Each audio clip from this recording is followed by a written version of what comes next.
अस्सलामुअलैकुम धरती टीवी ने सां गॾु मां फौज़िया एजाज़ नज़र विझंदासीं हिन वक़्त जी हेडलाइन ते।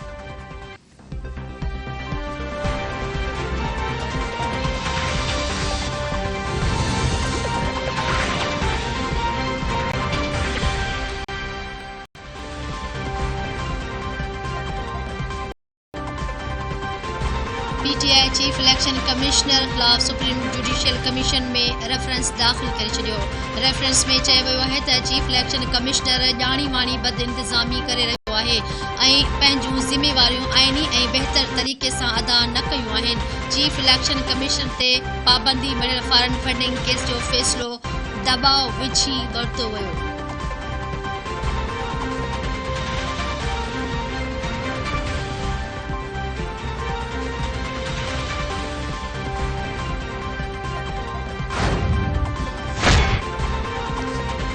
सुप्रीम कोर्ट में 5 जजिस जी मुक़ररी जे हवाले सां जुडिशियल कमीशन जे इजलास जे मामले ते जस्टिस सजाद अली शाह बि चीफ जस्टिस उमर अता बंदियाल खे ख़त लिखी छॾियो।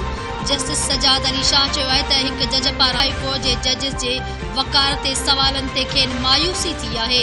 जुडिशियल कमीशन जे इजलास में सिंध जे 2 वकीलनि जी राय ते भाड़े जजिस जे किरदार ते सवाल उथारियो वियो।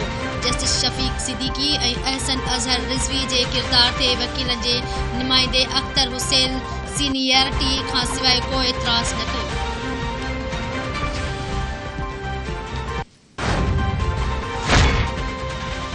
इमरान ख़ान ऐं पीटीआई अॻवाननि जा नाला एग्ज़िट कंट्रोल लिस्ट में शामिल कया वञनि या न, वफ़ाक़ी काबीना जे इजलास में अॼु फ़ैसिलो थी वेंदो। वफ़ाक़ी काबीना जे इजलास में मुल्क जे सियासी ऐं माशी सूरतहाल ते गौर विचार पिणु कयो वेंदो।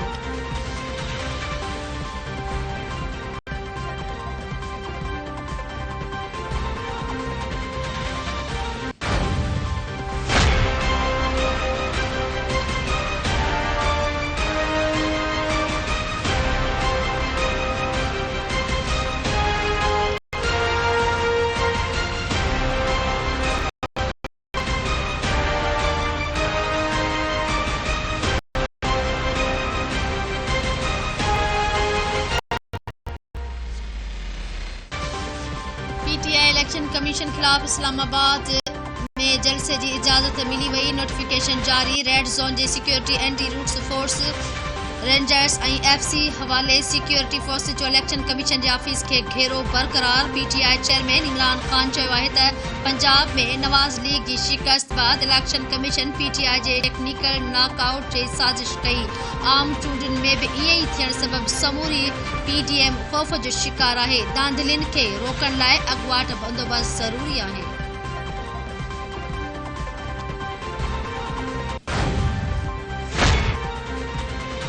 इमरान खान के इलेक्शन कमीशन खिलाफ एहतजाज बदिरां इस्तीफ़ा ॾियणु घुर्जे। ॿियनि खे इख़लाक़ियात जा दर्स ॾींदड़ इमरान खान पाण वॾो चोर साबित थियो आहे। शीरी रहमान कंदे चयो आहे त सादिक ऐं अमीन कूड़ो हल्फी बयान जमा करायो। ॿियनि खां तलाशीअ जो मुतालबो कंदड़ इमरान खान पाण 13 अकाउंट्स ऐं फॉरेन फंडिंग क़ौम खां लेकाई।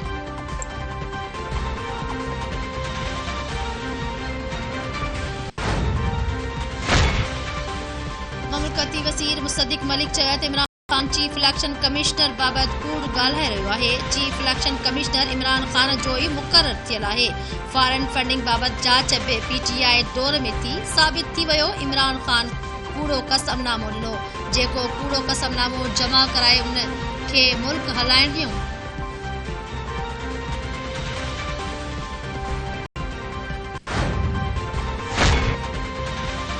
हुकूमती इत्तेहाद पीडीएम जो हंगामी इजलास अॼु ॿीहर थींदो। वज़ीर आज़म शहबाज शरीफ़ जी सदारत हेठि इजलास में इलेक्शन कमीशन जे फ़ैसिले बाद वारी सूरतहाल ते मुशावरत कई वेंदी।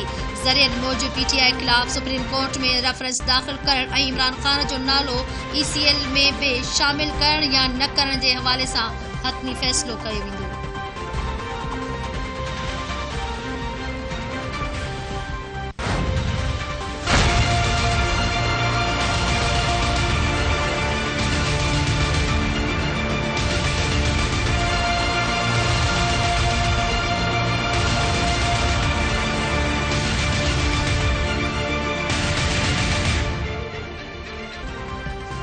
पाकिस्तानी रुपयो मुस्तकिम थियण लॻो। डॉलर जा पोयां पेर। हिक ॾींहं में अमेरिकी डॉलर जी क़ीमत में वधीक 5 रुपया 79 पैसा लाथ अची वई। ओपन मार्केट में अमेरिकी डॉलर 223 रुपयनि जो थी वियो।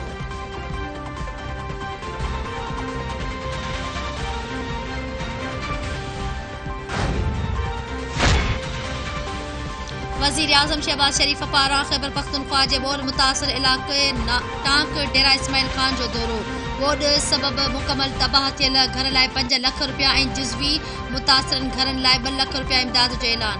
वज़ीर आज़म खे ॿोॾ सबबि नुक़सान ऐं इमदादी सरगर्मियुनि बाबति ब्रीफिंग ॾिनी वई। वज़ीर आज़म शहबाज शरीफ़ चयो आहे त ॿोॾ मुतासिरनि जी बहालीअ लाइ 24 कलाक कमु थियणु घुरिजे। KPK सरकार ॿोॾ मुतासिरनि जे मुआवज़े में इज़ाफ़ो करे वफ़ाक़ी हुकूमत पे पंहिंजो किरदारु अदा कंदी।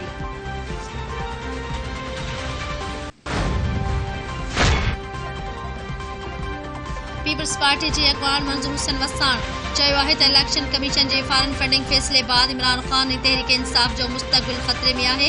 इमरान नियाज़ी तक़रीरूं ऐं धमकियुनि बदिरां हाणे मिंथुनि ते लही आयो आहे। तहरीक इंसाफ़ में KPK ऐं पंजाब में बि मुस्तक़बिल ख़त्म थींदे नज़र अची रहियो आहे।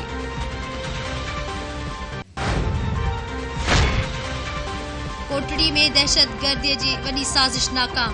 रेलवे पटड़ीअ ते बम लॻाइण वींदड़ जवाबदार जे हथनि में ई बम फाटण सबबि जवाबदार मारिजी वियो। पुलिस जो चवणु आहे त मारिजी वियल जवाबदार जी सुञाणप अल्लाह बख्श खोखर जे नाले सां थी आहे। बम डिस्पोजल स्क्वाड जो चवणु आहे त धमाको मोबाइल रिमोट कंट्रोल डिवाइस जो हुयो।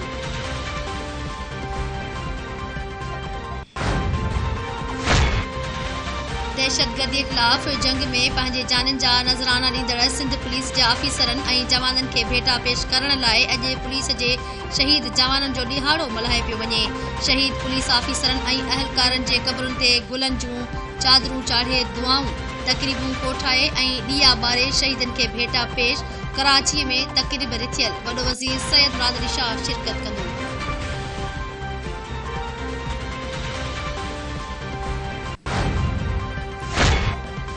नवदेरो लॻ मेतला ॻोठ में मेतला ऐं बिरोही बिरादरी विच में तकरार ॿीहर भड़की पियो। हथियारबंदनि जी फायरिंग में नौजवान अल्ताफ़ पुट बशीर बिरोही गोलियूं लॻण करे क़त्ल थी वियो।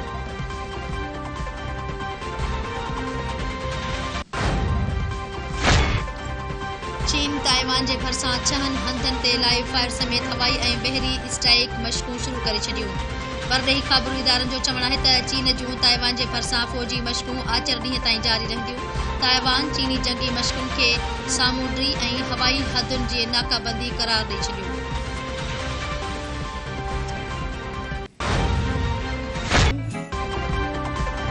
बर्फ़ में ॼमी वियल मच्छीअ खे पकड़ण लाइ ॿिलीअ जा नखरेला जतन। वीडियो सोशल मीडिया ते वायरल थी वई।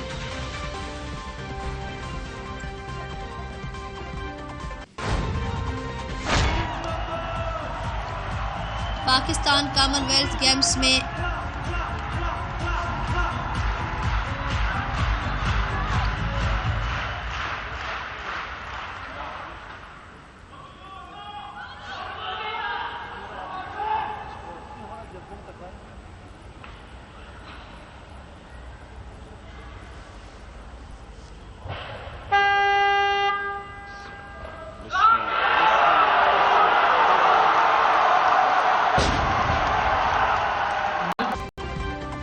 पाकिस्तान कॉमनवेल्थ गेम्स में पहिरीं गोल्ड मेडल खटे वरितो। नूह दस्तगीर भट्ट वेट लिफ्टिंग में 405 किलो वज़न खणी सोनो बिलो पंहिंजे नाम कयो। वज़ीर आज़म शहबाज शरीफ़ ऐं परॾेही वज़ीर बिलावल भुट्टो ज़रदारी पारां गोल्ड मेडल खटण ते नूह दस्तगीर भट्ट खे शाबाश।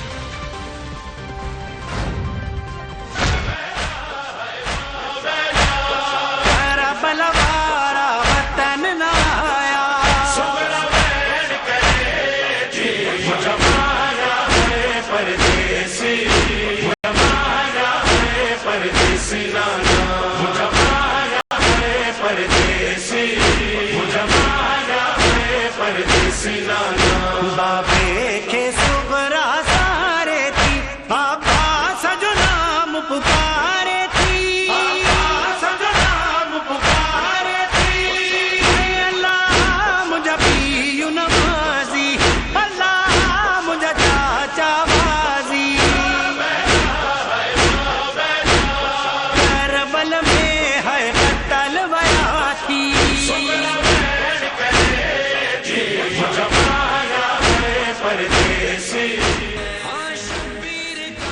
इस्लाम जे सरबुलंदीअ लाइ करबला जे मैदान में अज़ीम क़ुर्बानी ॾींदड़ हज़रत इमाम हुसैन अलैहिस्सलाम ऐं संदनि जानसार साथियुनि खे भेटा पेश करण जो सिलसिलो जारी। सिंध समेत मुल्क जे नंढनि वॾनि शहरनि में आज़ादारी ऐं मजलिसूं।